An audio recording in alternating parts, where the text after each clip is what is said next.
movies, like serious emotional movies that make a point. I'm like a very serious person. Like, it's weird, but TV shows, as you'll know, I just finished Breaking Bad and Better Call Saul. And thanks to one of our subscribers, Sarah, I started Grey's Anatomy, and those are my favorite TV shows right now.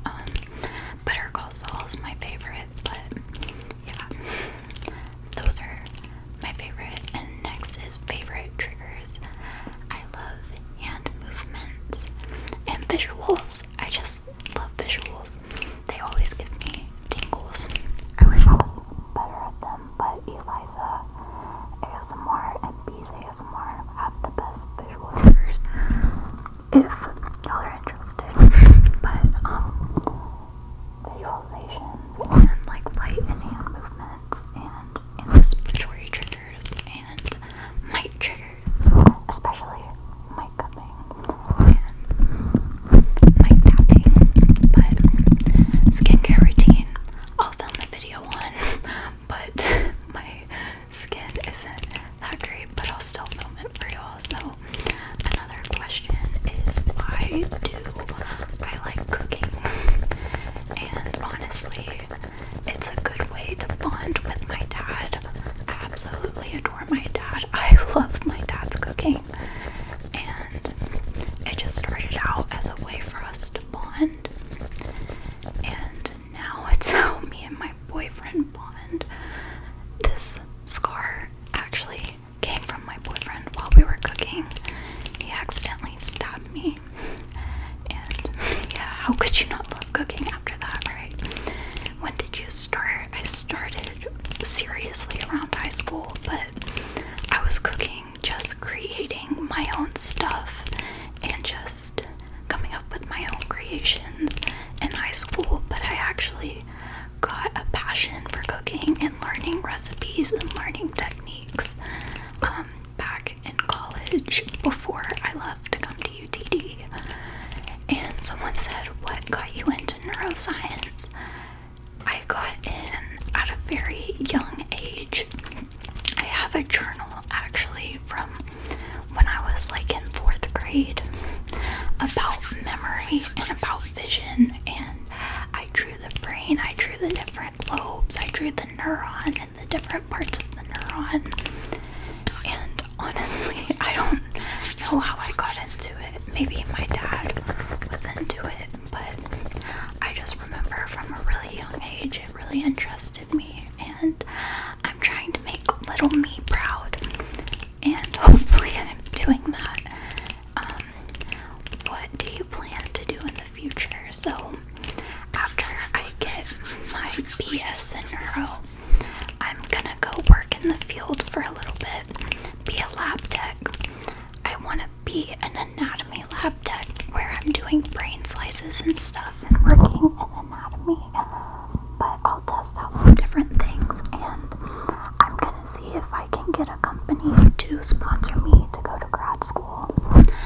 But if that does not happen, I'll just be a lab tech and live my best life, and hopefully I enjoy it. And if not, I'll try to find my own way to fund me through grad school. And what is a goal for the future? A goal is to be happy. Like right now, I'm kind of just numb. I'm not really living life. I'm kind of just here. I'm kind of just existing. So my goal is that one day I'll be happy and like feel like I'm actually in charge of my life. Because as y'all know, I have narcolepsy. So I'm hoping one day I can overcome that and start living my life and be more independent and stuff. So that's my goal. My dream life is to live with my boyfriend in a big city, have a dog, and get married, have a huge wedding, have my dream dress, which I can show y'all if y'all want, but I don't really know.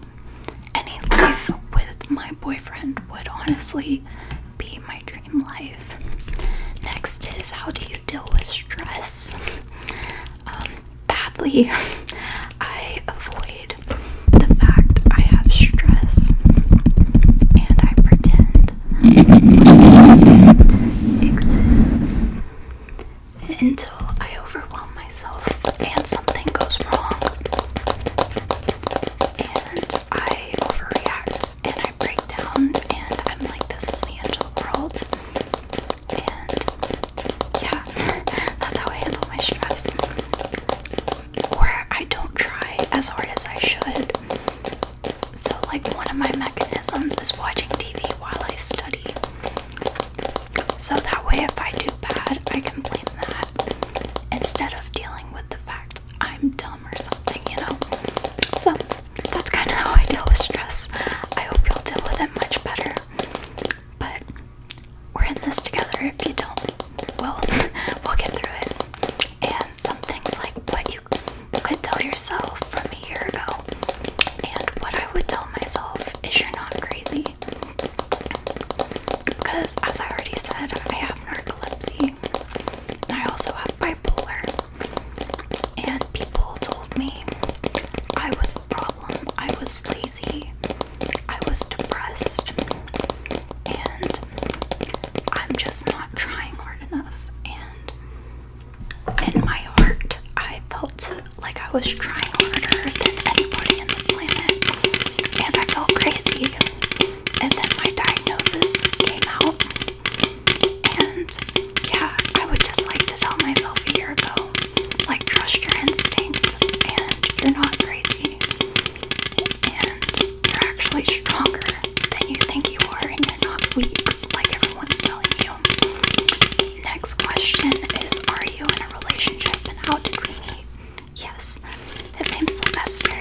I call him Sly, but he went to high school with me, and we were in band together. My best friend in the band, her brother, was best friends with him, and I kind of knew of him. He was kind of weird, and we had a few conversations, but like we weren't friends or anything. And then whenever I graduated, he showed up to graduation, and he talked to me, and he's like, I heard you want to go to UTD, and he's like, I went there, and he's like, maybe we could talk about it sometime. And I was like, yeah, sure. And you know, we hugged and we went off, and later that night he added me on Snapchat, and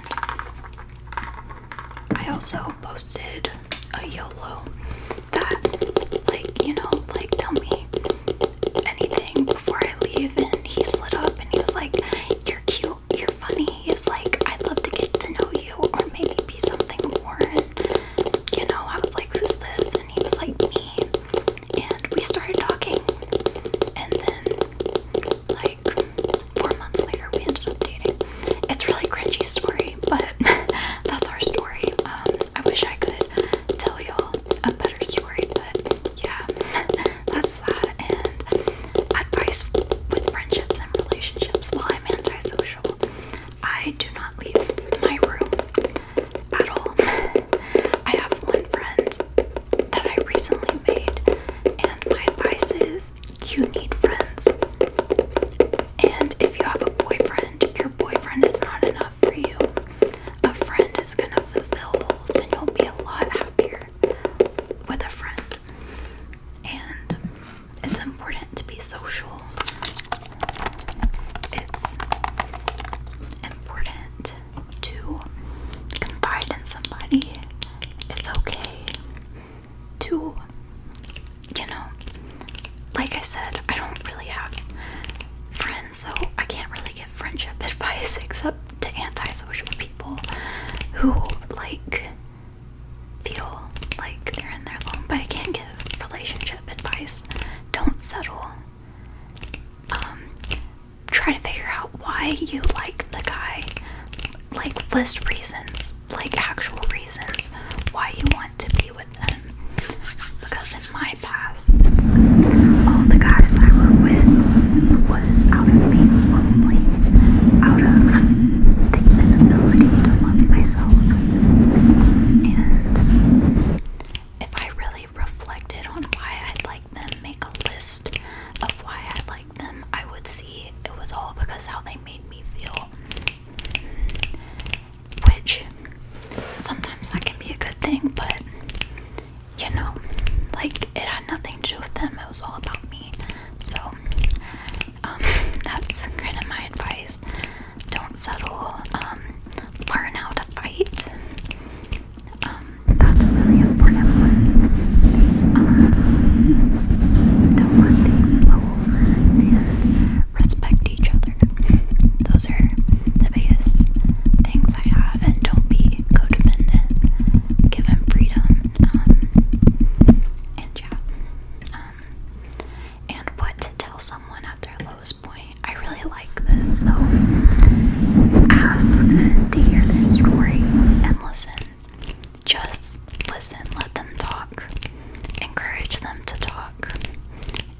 you know, if they confide in you, like, they want you to listen.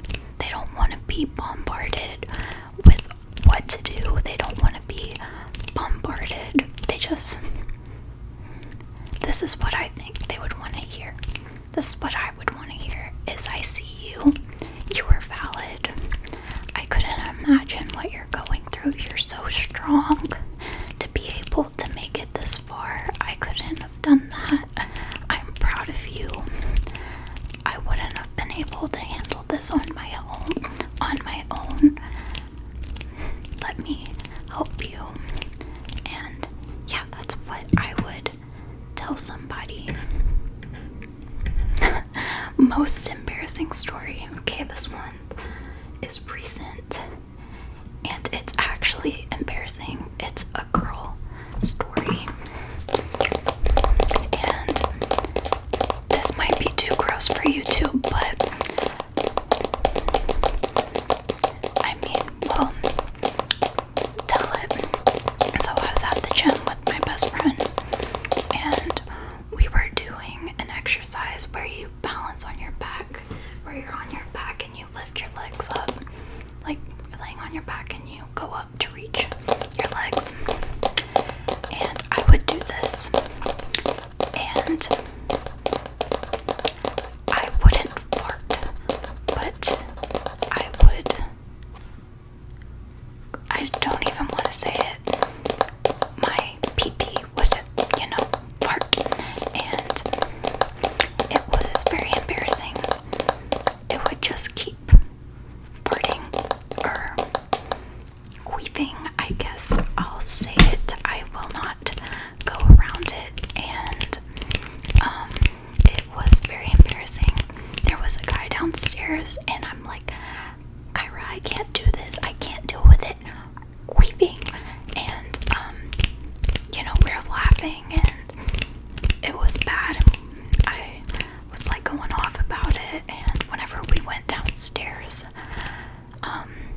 there were people down there, and some of them were not wearing headphones, so they got to experience that, and I am permanently scarred.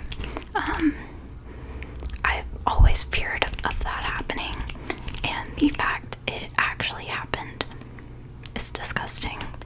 It's happened with my boyfriend, and that was bad enough, but to happen with strangers, oh my gosh, yeah, that was bad. Have you done anything to get you in trouble? And yes, I have. We'll talk about what happened last semester. So last semester I was in abnormal psych, and the class was online, and our test, we had 24 hours to take it. So I took my test in the middle of the day, and there was a question I didn't understand. So I was gonna take a screenshot and show the class and be like, hey, I don't remember learning this. Do y'all remember? And I finished my test, submitted it, and even though the test was still open, I immediately sent the question into the group chat. And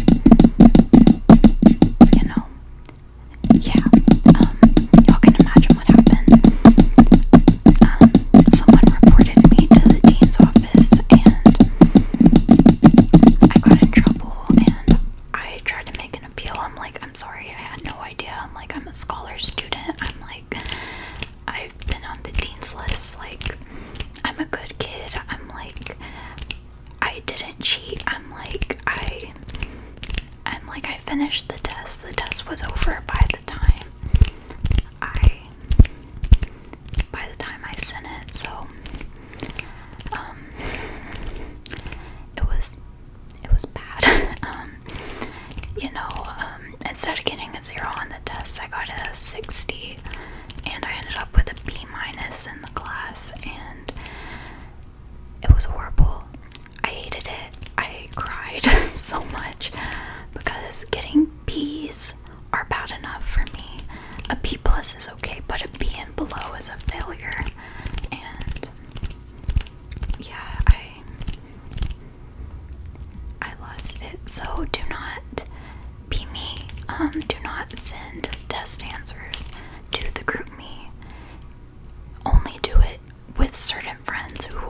trustworthy. But yeah, that is something that got me in trouble. And this question is interesting. It's the last question. It's, what would I do if I won the lottery? So, first and foremost, save money for my dream wedding. You know, have $1 million wedding, baby.